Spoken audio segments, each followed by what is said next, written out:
Hello, I'm doing a review of The Blade Itself by Joe Abercrombie, a 2006 novel. It's the first in the First Law trilogy, and is basically, it's the Fellowship of the Ring. We're getting the gang all together for the big quest.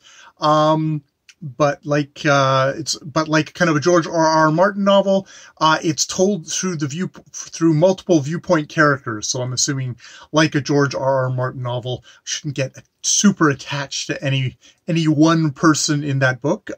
That said, let me tell you about some of the characters, because I think the characters are the thing that probably make this series kind of stand out for me. That kind of like when I didn't have that sinking feeling about two-thirds of the way through the book of, oh, this is the first of a trilogy. I'm gonna have to wait to get the whole story. I'm gonna have to read all three of the books. So I didn't have that for the most part, but that's because I'm a bad fantasy reader who has trouble with trilogies, or quadruple-ese or 14-ese or whatever. So this opens with Logan Ninefingers, a kind of barbarian northernman who is getting his ass kicked, and indeed gets separated from the rest of the mercenary group that he has been the leader of. He gets immediately, at the very first thing is he gets separated from them. He goes over a cliff, barely survives, ends up he's got a special gift other than being just sort of the old barbarian guy. I mean, by old, I mean, I think he's probably in his 30s, 40s, somewhere in there. He's like a lot of miles on him, though. He's one of these people that, like, I'm sure a couple of years in his kind of lifestyle of fighting every day really puts the age on a person. And he has to go see the Magi to find out what's not the Magi. He has to go talk to the spirits to say, what should I do? He thinks all of his fellows are dead. We find out a little bit later in the novel that's not the case, but he thinks everybody's dead. So like, what am I going to do? I'm all alone. Everybody's my enemy now. The guy who's come to power in the north is somebody who's told him he never wants to see his face again or else he'll kill him. So he talks to the spirits. He can talk to the dead, and they come and they tell him, and he has to go somewhere to meet the Magi, the first of the Magi, Bayan. Now, one of the wonderful little things that are like kind of the details is that he goes back to his old camp. And he's like kind of searching through the stuff, and there's no weapons or anything, but he finds his cooking pot, which is a battered old thing, but it's something that he's carried with him through all the campaigns. And there's something about that little detail that made me go, oh, okay, Joe Abercrombie is somebody who's actually going to kind of find little humanizing, grounded details that are going to make these people feel like real people, even if we're in fantastical settings with orc-like creatures, the Shankars, also called the Flatheads, who've attacked them. It's like, oh, we're going to have concrete kind of like, this is a guy he's got his cooking pot. And it's like, well, at least they've got that. And he kind of throws that over his shoulder and heads off. Not that he should get too attached to his cooking pot either. But yeah, he meets up with Kwai, who is the apprentice of the first Magi, takes him to the first Magi. We do learn sort of some of his back history of the Northern King who is united everybody by basically killing everyone. And indeed, it seems like that's what Logan Ninefingers did, is he fought for him and helped him gain power, and now kind of really regrets that. But the first of the Magi, Bayan, this man named Bayan, is like, okay, well, we're going down to the Union. We need to go down there to gather together. It's slightly not clear to me exactly what the plan is. I don't know if it's clear to Logan Ninefingers all the way. That or me listening to the audiobook, done really well by Stephen Pacey. I may have just not grabbed all the details. I'm not really. The whole world building stuff is sometimes it's lost on me. More interested in the characters. They go down to the Union. Now, down at the Union, which is very much more, this is civilization. This is like kind of the Roman Empire where, well, it's not an empire. Well, it's like there's a king in charge, but the king is old and senile, and it's basically governed by the people under the small council underneath him is who actually holds the reign of powers. power. And we get introduced to a couple of people within the Union. One of them, probably my favorite character in this whole thing is Sand Gloktar, who was kind of a dashing young military noble until he got captured by the southernmost, the Gurkish Empire, and was tortured brutally, savagely, every other tooth pulled out, basically completely maimed body. He got released back to the Union, and where he is now an inquisitor. Ironically, he's found employment as a torturer, and he is good at his torturing because, I mean, he himself was tortured. He knows pain, and yet he is sort of the kind of almost a Columbo kind of figure, in that he's always trying to figure things out and kind of puzzle stuff out. He's also strangely kind of humanized. Indeed, we learned that Gloktar's greatest foe are stairs. That he is in such agony all the time. His body is so screwed up, twisted, that it's like taking the stairs is like his greatest, is oftentimes his greatest challenge. Everyone's always at the fucking top of a tower in these books, and he's got to struggle his way up them, his whole body screaming with pain. Someone with back troubles, that really spoke to me. But so he is as with Logan Ninefingers, these are people with pasts. These are people that have done terrible things, but you also kind of Abercrombie has that kind of genius of making you care about them, The other person who is actually strange, is probably the least sympathetic person in the book, is a kind of young, dashing, arrogant, spoiled young noble, Jesdal Dan Luther.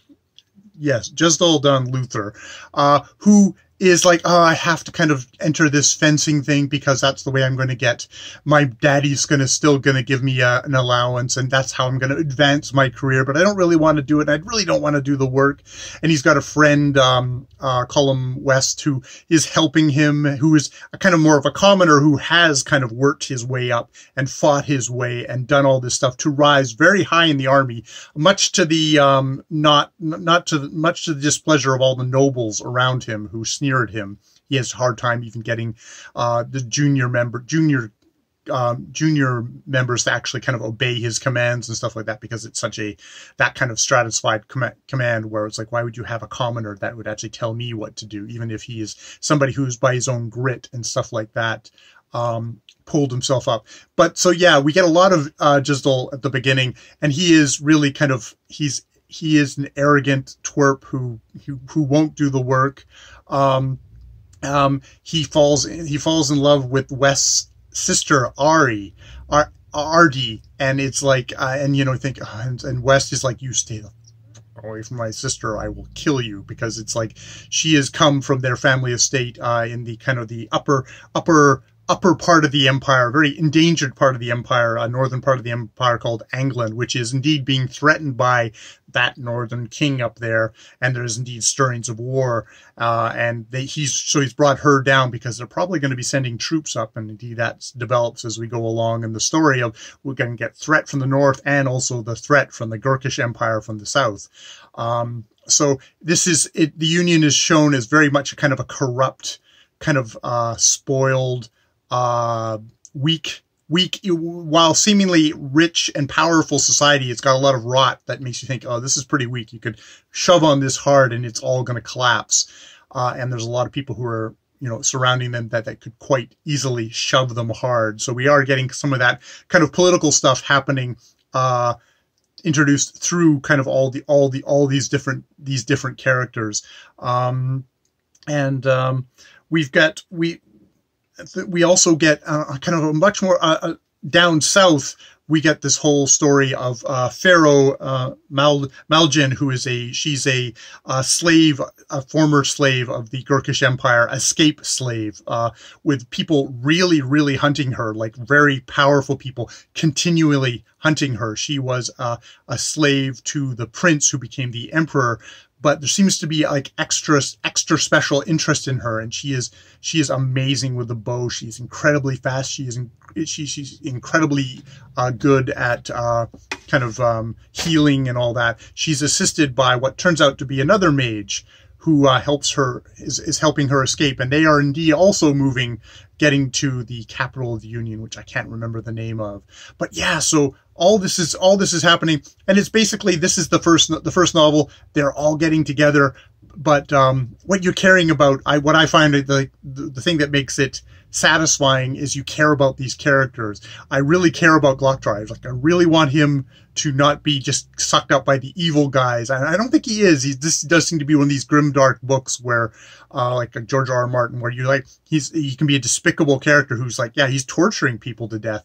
He's inflicting horrible stuff on them, but you're also still strangely rooting for him. And when he and Artie sort of have a bit of a relationship, and he and Colum West, their relationship builds, it's like you feel like, yes, that's really great. That's really great stuff.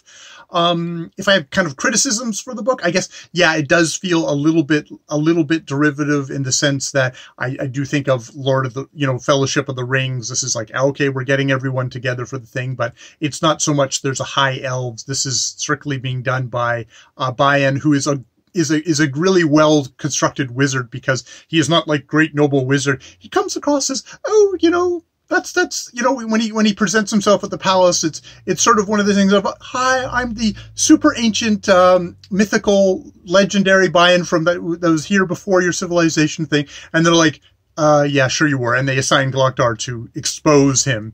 And he, acts very mild, but he also kind of flares up into power. And we have some really good non-Euclidean, geometry going on when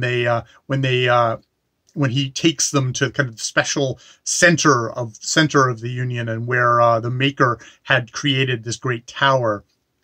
Is really impressive.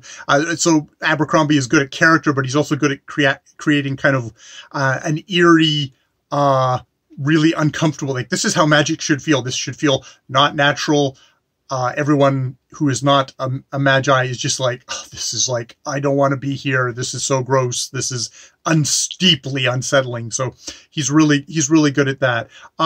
So yeah, there's that. I mean, he is definitely using sort of the same technique as a George R. R. Martin, in the sense that he's got, like, viewpoint characters. I don't know if I found Pharaoh or Artie as convincing as some of the male characters of especially, I mean, Glocktar to me really kind of, he bursts out as, wow, this is the star of this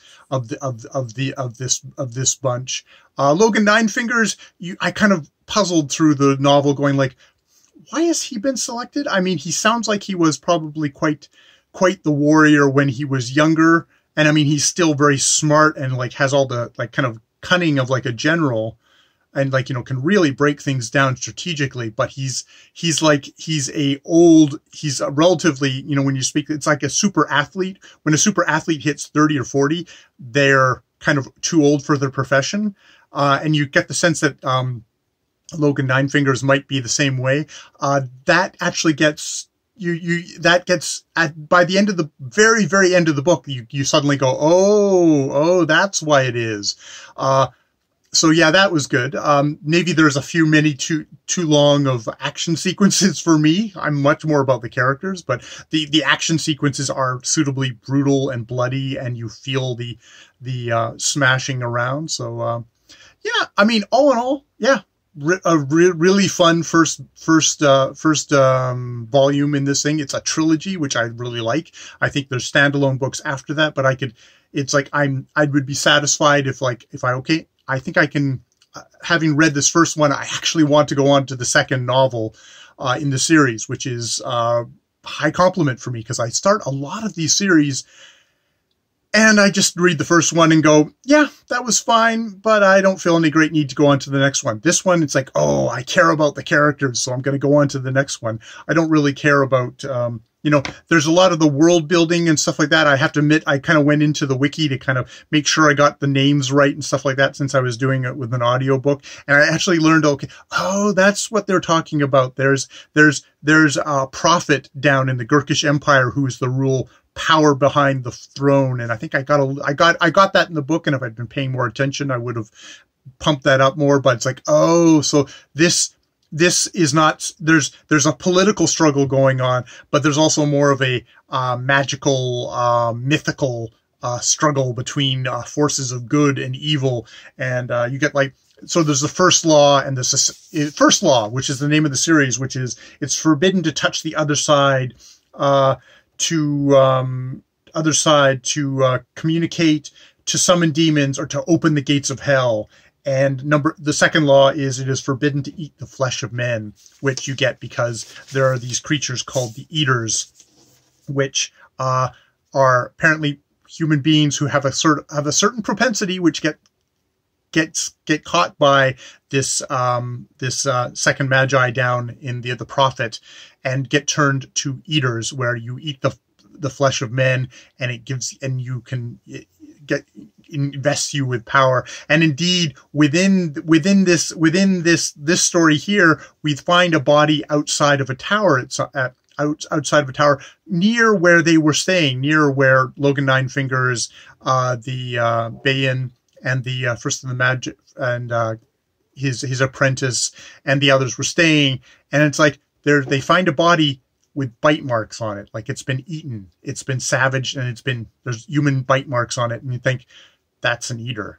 Now, does that mean that somebody within the group is an eater? Is a good question, and I'm sure something that we'll go forward finding out. I have no clues. I have theories already, so it's like I'm engaged. So yes, that is my review of The Blade itself by Joe Abercrombie. Definitely looking forward to the rest in the series. More later.